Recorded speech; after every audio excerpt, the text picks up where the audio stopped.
Saludos amigos, buenas tardes, sean bienvenidos a este programa La Evidencia TV a través del canal de YouTube La Evidencia 2021. Le pedimos generosamente suscribirse a este canal, además de dar clic a la campanita para que reciban todo nuestro contenido a través de La Evidencia 2021 por YouTube y síganos por favor en nuestras redes sociales @La Evidencia 2021. Hoy un día particularmente triste para mí, porque se cumple un aniversario más del fallecimiento de alguien a quien admiré mucho desde niño, y este fue el doctor José Francisco Peña Gómez. 24 años ya del fallecimiento de Peña Gómez. Estaremos hablando pues de manera más amplia dentro de un momentito respecto a este tema. Otros titulares importantes: el Consejo Nacional de la Unidad Sindical, el CENUS, denuncia que hay intenciones de privatizar los fondos de pensiones correspondientes a los maestros. Estos que son más o menos el 10% del total de los fondos acumulados en el país, pues se denuncia que hay sectores interesados en atrapar este botín. También pues decirles que inició ya la inscripción formal de los candidatos de la Universidad Autónoma de Santo Domingo, un tema que le daremos un vistazo más amplio en el día de hoy. Asimismo, provocó disgusto entre los diputados el hecho de que el jefe de la policía no apareciera ayer a la invitación que le tendieron para hablar sobre los últimos acontecimientos y fallecimientos de personas donde la policía pues se supone tiene vínculos y participación en estos hechos. Sin embargo, quien apareció por el Congreso fue Jesús Chu Vázquez, el ministro de Interior. También decirles que hay una gran tanda de apagones en la zona del Cibao debido a que se han dañado algunas plantas. De esta manera damos formal inicio a esta Evidencia TV. Señores, hablar de José Francisco Peña Gómez es hablar de uno de los dominicanos más ilustres, de los dominicanos con mayor capacidad de aglutinar masas, pero además uno de los dominicanos con la sonrisa más noble que en vida he visto. Desde niño siempre escuchaba a don Álvaro Arbelo Hijo, ya desde adolescente, decir que él nunca había visto una sonrisa tan sana como la de José Francisco Peña Gómez. Y opino lo mismo. Desde muchachito siempre tuve una visión bastante afectiva por José Francisco Peña Gómez, hasta el punto de confesarles que el día más triste de mi vida probablemente no fue el día que murió Peña. Ese es el segundo día más triste de mi vida que yo recuerde. El día más triste de mi vida en sí fue el día que enterraron a Peña Gómez. El día que me escapé del colegio para ir a enterrar a José Francisco. Estudiaba yo en el colegio El Senna, el Centro Educativo Minero de Amor de Los Girasoles, ubicado en Samaria, en la comunidad de Samaria, cercano ahí a Los Girasoles. Y bueno, estábamos cursando ya, entiendo que era el tercero de bachillerato. No. Estábamos todavía en la escuela pública. Sí. En la escuela pública Jesús Maestro. Y desde la escuela pública Jesús Maestro, allá en el sector de Los Girasoles, fuimos a enterrar a Peña Gómez. Algunos nos escapamos temprano. No teníamos así como un buen manejo de la agenda, recuerdo como ahora. Y en ese año 1998, en mayo, en los días posteriores al fallecimiento, recuerden que se le rindió homenaje varios días a José Francisco, pues nos escapamos de la escuela Jesús Maestro, que fue mi último año en la primaria, antes de pasar pues a estudiar en el sector de Herrera. Y desde esa escuela Jesús Maestro fuimos algunos jóvenes, algunos estudiantes, Nos escapamos hasta el cementerio Cristo Redentor, que está ubicado a algunos 7, 10 minutos caminando de la Escuela Jesús Maestro, y fuimos a enterrar a José Francisco. Realmente debí llegar ahí alrededor de las 11 de la mañana al cementerio, y me mantuve hasta casi la medianoche que fue enterrado José Francisco. Recuerdo muy bien ese día cuando habían bastantes equipos de música grande, disco light, en todo el Campo Santo, en los cuales había colocado muchos de los poemas que declamaba José Francisco, quien fue un buen escritor de poesía. Además, era mejor todavía narrando, relatando la poesía. Y recuerdo muy bien que escuchaba una tras otra con atención todo el día estas poesías narradas por José Francisco. Así que considero el día más triste de mi vida el día que enterré a José Francisco, y el segundo más que enterramos a José Francisco, ¿no? Y el segundo día más triste el día que falleció. Recuerdo eso, fue por la noche, no preciso día, creo que era domingo, pero no preciso ahora el día. Sí sé que lo vi en una intervención por Telemicro de Dani Alcántara. Dani Alcántara, y yo, pues, incrédulo todavía. Imagínense, recuerdo también cuando Julito Jacín y César Medina, pues, también trataron el tema. Pero donde primero lo vi fue en Telemicro, en voz de Dani Alcántara. Una pena. José Francisco fallecía de un edema pulmonar en ese momento, apenas a una semana de las elecciones de mayo de 1998, donde por todos los problemas internos que había tenido el PRD para definir un candidato a alcalde, José Francisco tuvo pues que sacrificar su salud y su tiempo para intentar resolver el problema y presentarse como candidato, sin ninguna necesidad de hacerlo. Y quienes hemos leído, escuchado cosas y visto el accionar de José Francisco, jamás podríamos pensar que lo hizo porque tenía ningún amor o interés por una posición que ya había ocupado del año 82 al 86 por el Partido Revolucionario Dominicano.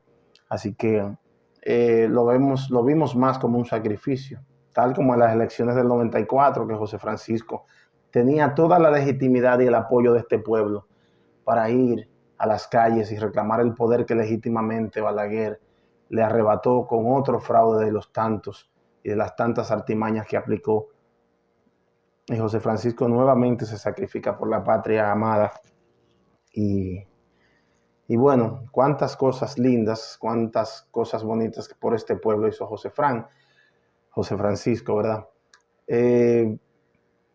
Hablar del constitucionalista. José Francisco fue la primera voz que se alzó prácticamente en 1965 desde la emisora de radio donde trabajaba. Recuerden que José Francisco, cuando vino a la ciudad desde su natal Mao, nació en la Loma del Flaco, Mao, allí donde conoció a la familia de Fernando Álvarez Bogar, gente que lo instruyó mucho y con la cual vivió, y gente que lo incitó a la lectura de los clásicos, a la formación. José Francisco, como lo describe su hijo mayor, José Fran Peñaguaba, un hombre que le gustó siempre el vestir elegante desde muchacho, fue también maestro de escuela. Y bueno, en el 59 vino y se hizo locutor aquí en SER TV, y es desde la emisora donde laboraba que José Francisco llama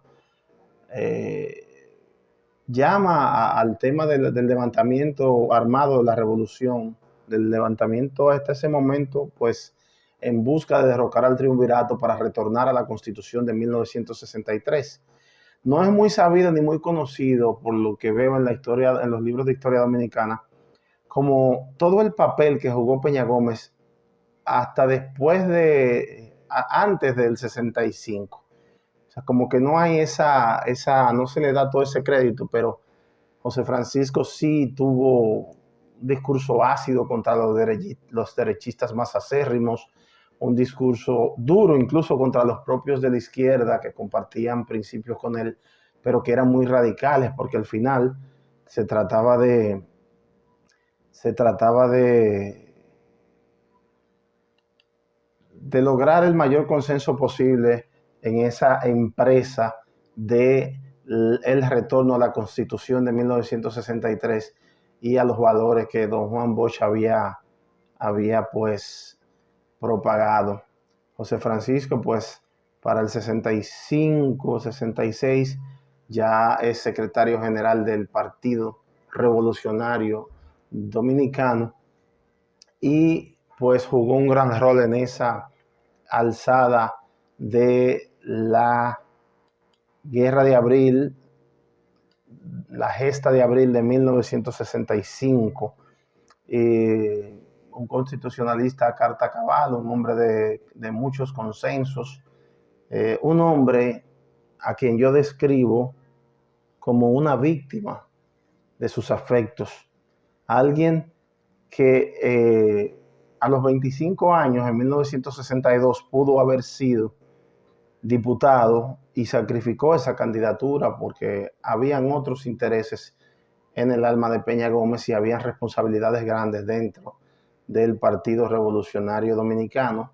Peña Gómez, que desde el día que se presentó frente a la comisión del PRD que encabezaba don Ángel Miolán y también don Juan Bosch, pues don Ángel Miolán lo vio como un pupilo, un prospecto, hacer algo grande, hacer alguien grande en la sociedad dominicana.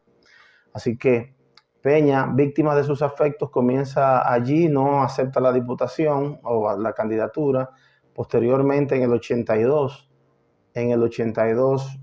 Peña Gómez bien podía intentar alzarse con la candidatura a lo interno del PRD y ser el primero en aspirar después de que Juan Bosch lo hiciera en el 62.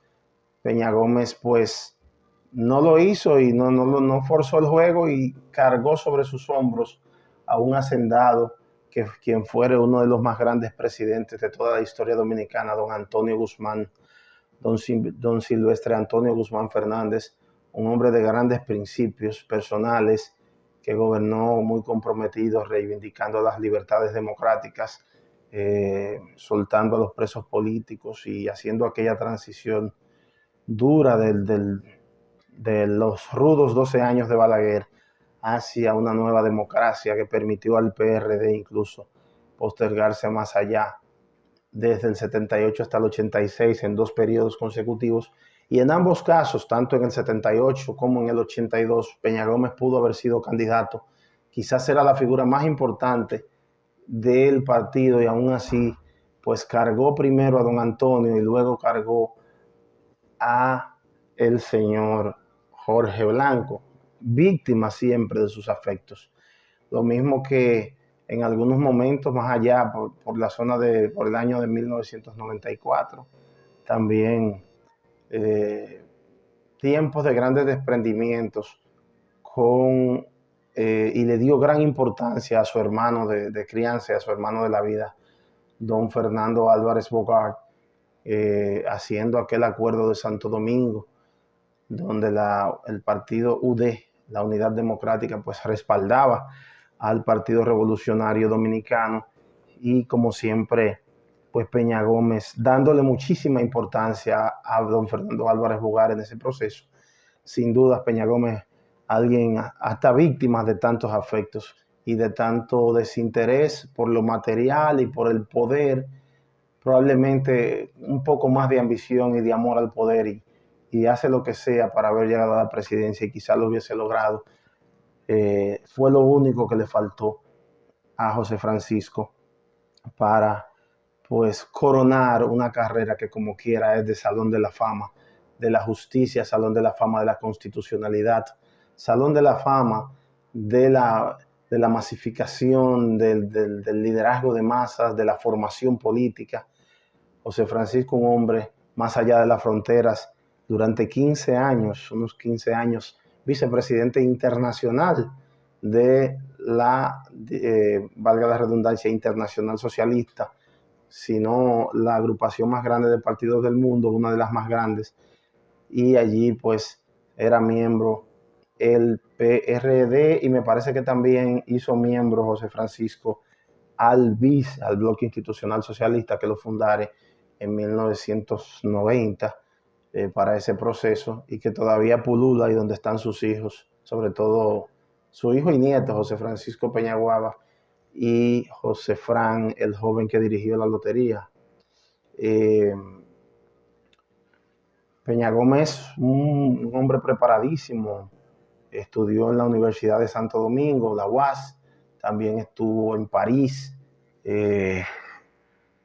aprendió de los europeos, era políglota, hablaba varios idiomas, tuvo 9 hijos, José Francisco, y pues nos dejó un legado que prevalece en nuestros días, que prevalecerá para siempre, y que entre aquellos, a pesar de que mi formación no viene asociada al Partido Revolucionario Dominicano ni moderno, pero entre todos aquellos que aman la política y que aman la política decente, que aman la política digna, la política basada en el discurso, en la propuesta, en la concertación, en la concentración de las masas y la motivación de la gente, pues Peña Gómez era un político de cabeza a pies terminado, un gran ejemplo para todos nosotros, los jóvenes de esta generación y de futuras generaciones. No debe morir el legado de este políglota, de este padre de 9 hijos, muchos de ellos personas de gran formación y de gran aporte a la sociedad dominicana. Y pues padre político de tanta gente talentosa, incluyendo pues la generación que hoy pues está al frente del país, muchos de ellos discípulos buenos y aventajados, otros que quizás no han rendido los frutos que el país espera, pero en definitiva José Francisco Peña Gómez, uno de los más grandes hombres de la historia dominicana, uno de los más grandes políticos humanistas y constitucionalistas de nuestro país, y sin dudas, sin comparación, el más grande líder de masas de toda la historia dominicana. Entrando en otro tema, señores, otra vez el sector privado está por hacer de las suyas. Ahí anda la gente esta de Educa, el grupo de empresarios que vive trazándoles pautas y políticas de educación al país. Está denunciando hoy la Confederación de la Unidad Sindical, el CENUS, o la CENUS, que definitivamente hay intenciones de que los fondos que tiene el INAVIMA, el Instituto Nacional de Bienestar Magisterial, adscrito al Ministerio de Educación, y el cual se encarga de llevar todo el tema de sobrevivencia, discapacidad y de pensiones también por jubilaciones de este Ministerio de Educación y de los educadores, de los maestros de nuestro país, pues hay pretensiones de que estos fondos y esta base de datos de los maestros pase directamente a varias AFP. Está denunciando pues la CENUS que hay intenciones de llevarse esos afiliados y gestiones por parte de Educa, para que no sea Educación a través del INAVIMA quien maneje esto. Estamos hablando del 10% de los enormes fondos que conserva la Seguridad Social Dominicana, y además pues de una rentabilidad, según decía Pepe Abreu, superior al 28%, mucho más que las AFP común, que los fondos comunes de todos nosotros los que colaboramos a la Tesorería de la Seguridad Social para el tema pensión y salud, cuya rentabilidad anda por alrededor del 19%. Es decir, que sería un negocio rentable y jugoso llevarse los fondos de más de 100,000 maestros hacia las AFP, pero sería jugoso para el grupo de ladrones de los bancos, que son dueños de las AFP y que nos están masacrando tanto con la salud como con los fondos de pensiones. Así que yo no creo mucho en Pepe Abreu ni en ningún sindicalista de esos que andan ahí, pero por lo menos está haciendo la denuncia. Ojalá que esta denuncia no sea para pasado mañana, desde que los empresarios le ofrezcan el billete o lo jalen a Pepe para el cuarto oscuro, pues se trancen y eso se olvide y se permita que los fondos lo cojan y se haga lo que sea con ellos en favor de los más ricos, de las clases poderosas de este país. Sino, pues, que esta denuncia llegue a buen puerto y que el país y los maestros no permitan que le limiten sus derechos, que se le coarten y que le metan un esquema nuevo basado en el robo de los bancos y las AFP. Recuerden que los maestros se pensionan con un 100% de su salario luego de 30 años en el sistema, impartiendo docencia. Cuando tienen unos 25 años se van con el 90, me parece. Y cuando cuando se van con unos 20 años, se pueden retirar con un 85% de su salario siempre y cuando tengan más de 60 años de edad. Entonces, cambiar este esquema para venir con esta mafia de las AFP, que hay que esperar que usted tenga 65 para poderse ir, y en caso de irse antes de eso, lo que le darían pues es un porcentaje de los fondos acumulados, y entonces no tendría derecho a una pensión ya por el resto de su vida. Pues hay que abrir los ojos de una manera fuerte y tajante para que no nos agarren estos ladronazos asando batata. Gracias mis hermanos, gracias mis amigos por estar en sintonía con esta Evidencia TV. Recuerden seguirnos a través del canal de YouTube la evidencia 2021, la evidencia 2021. Si se suscriben allí, nos hacen favoritos, clican en la campanita y ya se quedan pues favoritos para recibir todo nuestro contenido. Además, pedirles que nos sigan en nuestro portal web www.laevidencia.com.do y nuestras redes sociales @laevidencia2021. Gracias, queden muy bien.